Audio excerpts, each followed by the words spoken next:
राम राम भैया जी, आप देख रहे हैं बौछार की बौछार। सूने घर बड़ेयों के राज, कहावत तो जरूर सुनी हूँ भैया आपने। मनो फरदात बंदाड़ सबके सामने अगर भड़ाई हुल लगे तो फिर जाए आपका क्या हो। बौछार पर बढ़िया कृषि उपज मंडी में किसानों को ढेर पैसे चाय का माल उठा ले भैया जी, और केतक सैंपल के नाम पे माल उठाओ। अब भी व्यापारियों के आदमी हैं, कृषि उपज मंडी के कर्मचारी हैं। यहाँ कौन है भैया जी, वे तो नहीं चीन पाए किसान। मनो जब जो मामला गरमाओ तो राष्ट्रीय गुर्जर स्वाभिमान संघर्ष समिति ने जो ज्ञापन दो भैया जी मंडी सचिव महोदय के लाने बोलने कही कि भैया जी जो आपकी कृषि उपज मंडी है जो सरकारी परिसर और जहाँ में आन के भैया चाहे अगर किसानों को अनाज उठे फिर तो जात गलत बात हो। कृषि उपज मंडी के सचिव महोदय को क्या वो है कि भैया जी ऐसो तो कोई मंडी से जुड़ो कर्मचारी नहीं उठा सके, नियम में ही यहाँ फिर काय उठे कोई ऐसो अनाज। मनो फिर जाहे के अगर कृषि उपज मंडी कर्मचारी नहीं है तो फिर व्यापारी के आदमी ऐसे मनमाफक अनाज उठा रहे हैं किसानों को। किसान को अनाज नहीं है का कैसे व्यापारी भैया जी माल खरीदने के बाद मामे से नहीं उठाने दे दानो बिना दे भैया जी एक मुट्ठी कोई है। कृषि उपज मंडी जब बौछार की कहते हैं कि जब मध्य प्रदेश की ऑलमोस्ट मंडियों में से एक मंडी है और फिर 1000 कुंटल तो रोज ही भैया जी मैं कह रहा हूँ कि आवक हो रही है समय मंडी में। अब आप ही बताओ भैया जी 2-2 किलो भी अगर ढेर रुपये उठे हैं तो कितने हो रहा हो भैया जी। और फिर जो अनाज कहाँ जा रहा हो सैंपलिंग के नाम पे। तो जब बात ध्यान में रख के राष्ट्रीय गुर्जर स्वाभिमान संघर्ष समिति बौछार पिपरिया की इकाई ने जब कृषि उपज मंडी मान के सचिव महोदय संज्ञान में दो और ज्ञापन दो कि भैया जी यहाँ सुने हुए दोबारा कैसे में तो किसान उलट रहा हो और बेचारो।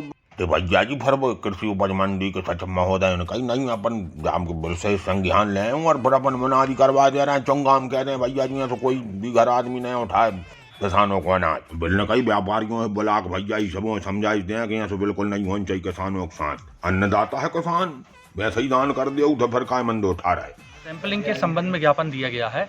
जब किसानों के माल की जो भी मतलब क्रिया विक्रय अनुसार जो लाता है माल उसकी जब वहीं पे बाहर सैंपलिंग हो जाती है वहीं उसके रेट डिसाइड किए जाते हैं तो फिर अंदर जब उसका माल ऑर्डर होता है उसे ढेर पे सैंपलिंग क्यों उठा रहे हैं, ये प्रश्न जानने के लिए हम यहाँ पे आए थे।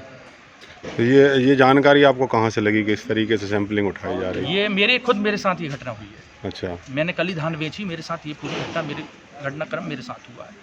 जब मैंने उनसे ये पूछा कि आप क्यों कर रहे हैं तो उन्होंने कहा कि हमारा अधिकार है। ये कौन लोग थे, व्यापारी थे या कृषि उपज मंडी से रिलेटेड कोई कर्मचारी? असामाजिक तत्व से, अब मैं तो जानता नहीं हूँ मतलब जो भी, लेकिन थे वो कृषि से संबंधित, कृषि उपज मंडी से।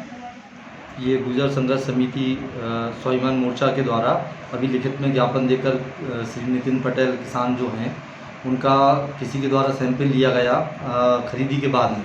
मंडी की तरफ से मंडी प्रशासन के कोई कर्मचारी को ऐसा कोई निर्देश नहीं है। किसी व्यापारी द्वारा हो सकता है कि खरीदी के बाद चेक करने के लिए सैंपल लिया गया हो, तो मैं तत्काल इस चीज़ की जांच करवाकर और इस चीज़ का निराकरण करने के लिए बिल्कुल कृतज्ञ हूँ।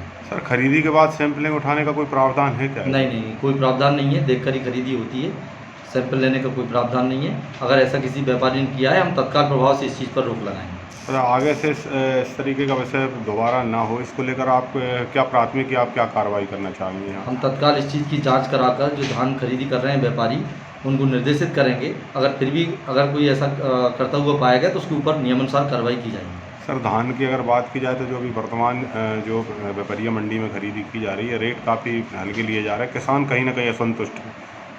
देखिए, सभी हर मंडियों के रेट हम ले रहे हैं लगातार, और जो हर मंडियों में रेट चल रहे हैं उसी हिसाब से अभी धान की क्या है बिक्री शुरू हुई है, तो जैसा हर मंडी में रेट जा रहे हैं उसी हिसाब से अपने यहाँ चल रही है।